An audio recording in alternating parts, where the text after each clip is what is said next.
What is up with the YouTube? It is MegaHav1 here, bringing you another Pokemon Unite video. Today we're going to be taking a look at Garchomp. We're going to take a look at how his boosted autos work, what's the best item set to run in, as well we're going to take a look at the Dragon Rush Dragon Claw build and that combo you can do and how to pull that off. Also take a look at where you play Garchomp in lane, or you can play it in center. We're going to delve into all things Garchomp today. So let's go ahead and head to the practice arena. Alright, so in the practice arena with Garchomp, your choice between Bulldoze and Sand Attack. We're going to go with Bulldoze first. And a lot of people ask, where should I play Garchomp? Should I go middle? Should I go lane? Middle is the best for Garchomp. It thrives off of experience. You want to get to level 9 and become Garchomp as fast as possible. But I have seen it in lane. I can do pretty well in lane. Bulldoze, which is the first move we want to pick here, just does a big circle of damage. So anything in that ring does damage. So you just want to click Bulldoze first. It does decent secure in lane. It's pretty hard to out-secure some other Pokemon like a water gun from Sobble. It is pretty hard to secure off of, but Bulldoze is okay. It's a decent move in lane, and again, getting in lane, you want to get to level 5 when you get Gabite as fast as you can. But central area is where this really thrives. But if you want to play Garchomp, you really want a Garchomp game, and like the central area is taken, you can go ahead and play lane. Not the greatest idea, but it can kind of snowball. It can get good later into the game. Just make sure you're farming up that experience to get Gabite. At level 3, we get Sand Attack. So Sand Attack, it's not a damaging move, but if an opponent is hit by it, I kind of can't show if I get hit by it. But if opponent is hit, their vision is reduced by 50%, as well as they are slowed 20% for 2 seconds. Now, not only Sand Attack debuffs the enemy, it also gives Garchomp a few buffs. It gives Garchomp a movement speed for 30% for 2 seconds, as well as it gives it an attack speed buff by 30% for 3 seconds. So if you're in a fight, you're in a skirmish, mainly you'll use this in lane. Again, by the time you come out of the central area, you should be level 5, so Sand Attack will be gone. By the time if you're in lane, Sand Attack's a good move to blind the enemy and to also give Garchomp a little bit of buff so you can kind of stay in and fight. Now, let's go over a big thing of Garchomp is the boosted and the basic attacks. So as you attack with Garchomp, you see we're getting those ticks that are stored up. Once you hit someone 5 times, you are now doing boosted attacks, and you keep doing it. You can keep mashing that attack button. This is what you want to do with Garchomp, mashing that A button. Now, albeit Mewtwo's a little better at doing that, but Garchomp, you want to keep mashing that A button. That boosted auto gives so much off of Garchomp. Your basic attacks can crit, so the more you're boosting, it increases your attack speed. The more that you're boosting using that boosted auto, the more damage you are going to be doing, the more times you can get crits off, because as you're attacking, as you have that boosted, you're getting more attacks in, more opportunities to crit. Now, just doing basic attacks doesn't stack up this boosted auto gauge. You can also get ticks from landing a Bulldoze, landing a Sand Attack, Dragon Rush and Dragon Claw. Landing your abilities also gives you the boosted auto filled up there. And when you're doing boosted autos, Garchomp has Lifesteal. So as you're doing your boosted autos, once you get that full, and you're attacking, you can do Lifesteal. You have Lifesteal active to you. Now when you're just doing the normal attacks, no, you don't have boosted, but once you get that yellow bar, once you are doing all these rapid boosted attacks, you are able to perform Lifesteal, and you're able to heal some during those fights and kind of sustain yourself to keep going. So that is the big deal with Garchomp, is just the boosteds. You want to get those boosted stacked up. If you enter a fight, try to have at least 3 or 4 of these white marks available. And then once you go in, you do one attack and boom, you just start going to town on. You just start mashing that button as much as you can. So now let's take a look at level 5, who come Gabite. And at level 5, our crit rate does go up, so our boosted autos will be doing more damage. There's more opportunities to crit. We're going to go with Dragon Rush. Dragon Rush drags the enemies in a certain direction. Whatever direction you're going, you can drag them here and there. So it has a drag effect, and it does damage. And during the startup of the move, Garchomp has damage reduction by... takes reduced damage for 0.9 seconds. Now, what's a good way to use Dragon Rush? Dragon Rush is good for when you're at Bs, or you gank one of your lanes and the birds are in the middle. You are able to Dragon Rush and push them closer to you. That push factor is really nice. It can kind of help your teammates secure to push the birds on your side of the map. So that's a good thing about Dragon Rush, is a good push factor. A lot of the times what you can do in team fights is if you run eject button, you can eject behind enemy lines. let's just pretend this Swablu is an enemy, a real enemy. You can eject behind them and Dragon Rush and push them all back towards your enemy, and you can now just start attacking. Hopefully your teammates there, hopefully your teammates can capitalize on that Dragon Rush. Alright, at level 7 we get Dragon Claw, and the first hit, there's 2 hits, there's a first swipe and a second swipe. The first hit pushes and does damage, and the second hit also makes a slow on the enemy. So this is kind of a boom, boom, 2 basics. This also charges your basic attack meter by 2, because it's the 2 hits if you land them. So the first one, the second one, and then you can keep going and getting that 5 stacks in and just keep doing that boosted auto. Now there's a special interaction between Dragon Rush and Dragon Claw. During the startup and windup of your Dragon Claw animation, you can press Dragon Claw, and Garchomp does this cool kick flip kind of spin move, and you can grab and almost like dunk your opponents. So you can grab them and bring them down. That combo makes a slow for 60%, and there's also a stun to it. So not only is that slow being greater than if you do normal Dragon Rush, that Dragon Rush Dragon Claw combo creates a slow and also a stun. So it's a very good combo when you scoop enemies. Again, doing that eject button behind them and then doing that Dragon Rush Dragon Claw combo is a great way to build up those boosted stacks as well as stun and provide some CC for your team. And at level 9, we get Garchomp. Garchomp's crit rate is now at 20%, so there's more opportunities for critical hits, and his attack speed keeps going up. So when we have those boosted stacked, we're able to just keep mashing, and we can see Garchomp kind of just spin and win right here. So at level 9, we get our ult, and it's just 5 clean hits. Garchomp goes crazy, and the last hit of its Unite move creates a stun. If you hit an enemy in that last ring, it's 5 hits, so we have 1, 2, 3, 4, and the 5th hit creates a pop-up. And at the end of your Unite move, Garchomp is stunned for about 0.2 seconds. He does have a little bit of a stun on himself, or 0.5 seconds, I'm sorry. Little confusion, kind of like how Outrage works in the actual games.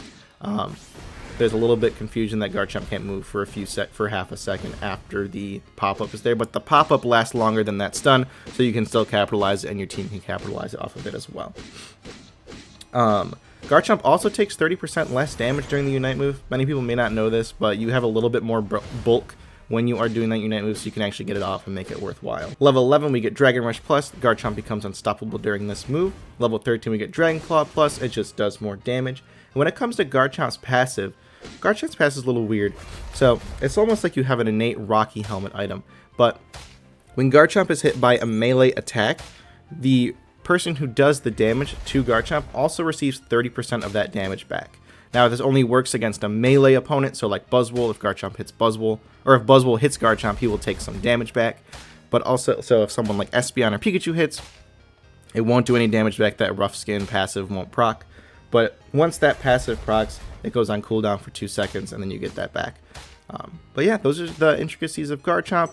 A lot of it is just stacking that boosted and doing that Dragon Rush Dragon Claw combo to help get that set up. And now let's go ahead and take a look at the items and how to optimize that so we can increase our damage as much as we can. Alright, let's take a look at the held items for Garchomp. This is a pretty standard build, most part. There's not much you really can tweak. There's not much freedom with Garchomp. I mean, there is, but if you want to optimize the damage, you want to go Muscle Band to increase that attack speed so you're getting more of those attacks in. Rapid Fire Scarf makes that basic attack go even faster, and once that Rapid Fire Scarf procs, your attack speed increases for 30% by 30% for a short time, and you can just keep doing those basic attacks. And Scope Lens makes sure that you are getting those crits. Those crits are happening because, again, at level 10 you have a 10% crit. At level 9 you have a 20% crit rate. So again, adding 6% extra crit rate onto that with the Scope Lens, as well as the crit damage. So when you crit, you're going to do more damage with Scope Lens. You could run Razor Claw and swap out maybe Muscle Band, but again, that attack speed with Muscle Band and Rapid Fire Scarf is really good. If you're running Lane, you might do Attack Weight. Stacking with Garchomp's a little hard, especially until you get to level 5, unless you have Dragon Rush, which is really good for stacking because you can kind of stack and run away. I think stacking is pretty hard with Gible. So I would say late game, these 3 items kind of pop off for you. It's most consistency. If you get your stacks, it's pretty good. But I think with most consistency, you should do these 3. People think about Drain Crown. Let me tell you why Drain Crown is not a good idea. So what Drain Crown does, let me pull it up here. is it provides you with more lifesteal when you do your basic attacks. However, so when you're doing those basic attacks, you're getting more lifesteal. But the more damage you do, the more lifesteal you get as well. So why not just make Garchomp do more damage? So if you're doing more damage, you're doing more lifesteal. So this only gives you an 80 plus 80 HP and 12 attack, while something like Rapid Fire Scarf is only 8 attack, but you're getting more attack speed. If you're doing more attacks, you're getting more lifesteal. So if you want more sustain, sure, go Drain Crown, but I think optimally you want to be doing the most damage with those boosted attacks. So when you're doing those boosted, you have lifesteal. What if we maximize that damage? Doing more damage with those boosteds and getting those crits allows you to steal more health, because that lifesteal is a percentage of the attack damage that you do. So that's why I think Drain Crown's not the greatest idea for Garchomp. I think you want to optimize damage. These three are great items. If you're running lane, maybe do attack weight. That's going to be a struggle bus for you. But I think these three items are perfect for Garchomp. When it comes to battle item, I think eject button's really good. You can eject button while you do that Dragon Rush Dragon Claw combo. X speed is also good to get yourself around the map and to help with positioning. Let's go take a look at the emblem build for Garchomp. This is the emblem build we're going to use for Garchomp. This works for any all-rounder, any physical all-rounder attacker. We're going to have 6 white for more HP, 6 brown for more attack, and then 2 blue for some defense. And then the big thing here is, again, that 3.7% crit rate, making sure we get those crits more often, because we want to optimize that critical hit damage that we do with Garchomp. We want to make sure that those crits happen, so when we do our boosted, we're getting bigger lifesteal, we're doing the most damage that we can. So let's go ahead and take a look at Garchomp in action. We're going to do that Dragon Rush Dragon Claw combo and see if we can do something really well either in lane or in central area. See you over there. Alright, let's get into it. We are laning with Garchomp. So again, central area is the best, but you know, sometimes you want to play Garchomp. Laning is okay too. That Bulldoze is going to be a decent secure move. Let's hope we can nail it. We have a decent team. We have Mewtwo X, which is not the good one. We have our Sobble here waiting for that secure water gun. There it is. Oh, we got that. Let's go, the Bulldoze. You'd love to see it. Love to see the work in action. So these boosted autos disappear after 4 seconds. So you can hold on to them for a little bit, but after 4 seconds they will disappear. They will vanish. Kind of wanna.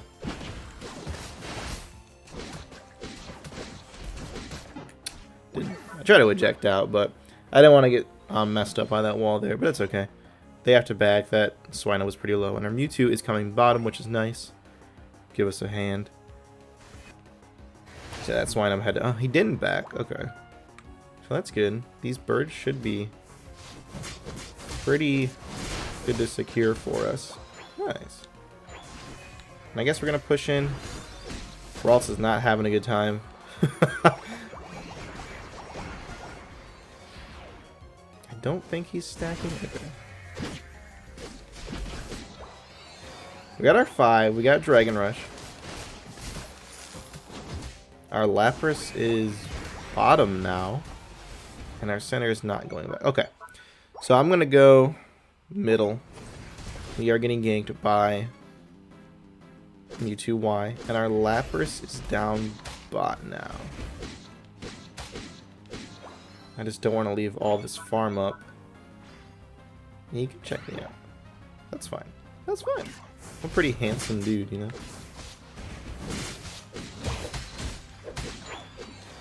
Oh, he got that one. And no one is showing up. No one is helping. Unfortunate. Blazing got away with that. That's okay.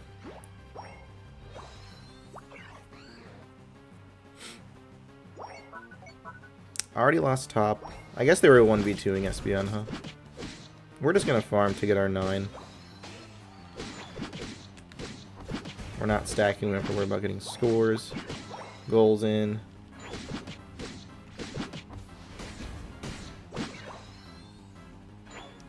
There's 3 capping bot.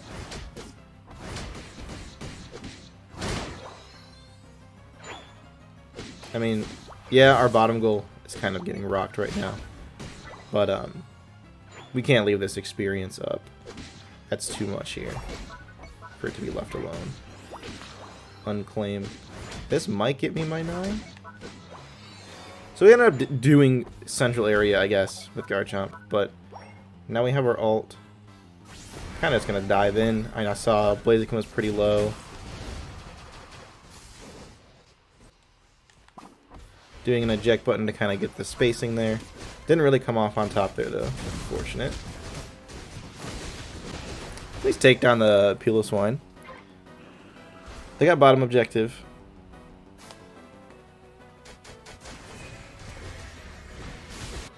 I'm not sure what happened with our Lapras there. Our Espeon's not rotating bottom. Teleon keeps pinging that.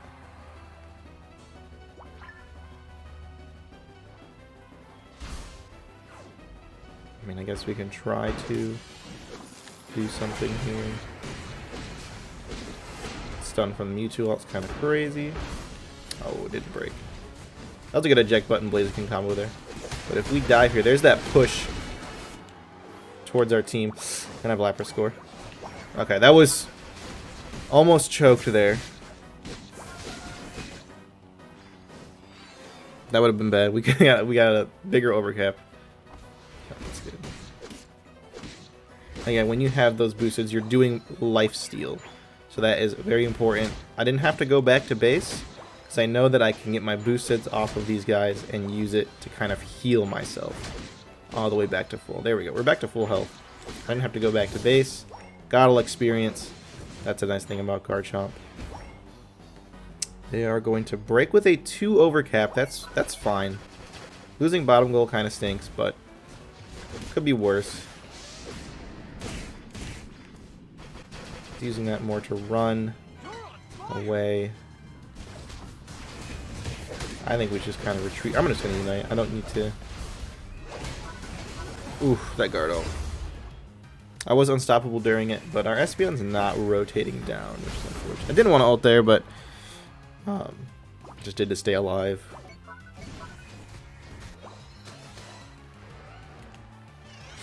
Yeah, our Espeon and Lapras not really showing up to team fights yet. I'm gonna ping a gather here. I'm gonna wait for our team. Say Lapras have the front line there. Can use eject to position here. Snatch that. Oh, they're using their move. Yeah, that's just Mewtwo kind of shredding us. Our Espeon is not coming down. Unfortunate, but you know, it's the way it goes. Reggie Alecki Gamer.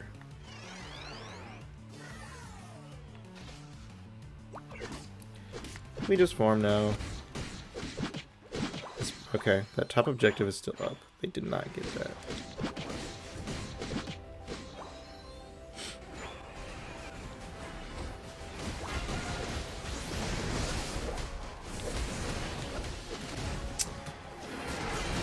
Chucking them down though. Nice, they got the Perish song off. That's good. Lapras is going in. Teleon ejects. Nice, nice, nice. Okay. You know, we can still bounce back from this. I mean, it's pretty even. I don't want to push that in. They have jump pad. It's past 5 minutes. We just farm up.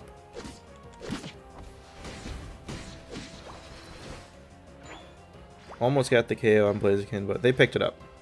They picked it up. Sometimes you don't need to do all the KOs and knockouts, you know? It's helping out the team, you know? We're uniting together. Yeah. I'm not sure pushing that in is the greatest idea.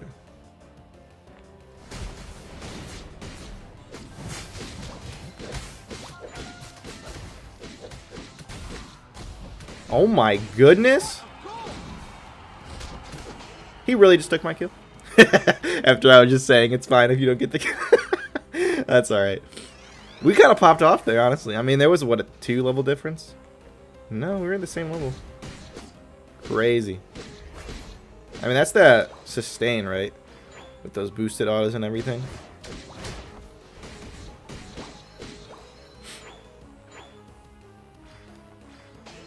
and getting those crits, because now we have that higher crit rate, being level 9. Our attack speed's through the roof. We are just kind of engaging here. Don't think that's a good idea. But there's 2 right there. Kind of be insane not to capitalize. The Mamo. Enemy Mewtwo is up there. I kind of want them gone.